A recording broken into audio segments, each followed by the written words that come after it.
The other myth is that everybody needs care when they're older.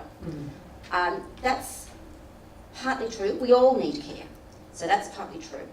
But I want to turn that myth around and say that as humans, we are caregivers. That's our role as humans, and sometimes we neglect that because we get hijacked by other ideas. We think our role is to make money or be rich or drive a Lamborghini, but it's not. Our role is to care for other humans, and we hear that from other people when they're talking about their cultures, that should be the role for all of us, to be caregivers.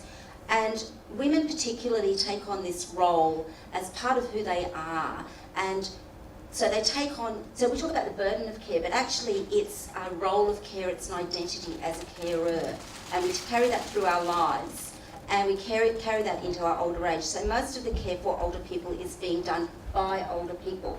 We forget that. So women are twice as likely to be caring for somebody in their older age as needing care themselves. This care comes on top of long-standing relationships, and those relationships might be good, and those relationships might be bad. And so the caregiving can have good and bad as well. And the conditions that they care for can sometimes be acute on long-standing conditions as well. What we know from listening to the women and what they tell us from the data is that they don't seek help early enough because help is seen as failure. Help is seen as a last resort. I don't want to put my husband in a nursing home. Well, that shouldn't be the only help you're able to get as a caregiver. There are, and it's not the only help that they can get, but they feel that that's going to be the consequence of asking for help. So I think one of the things we could do is send out a really strong message.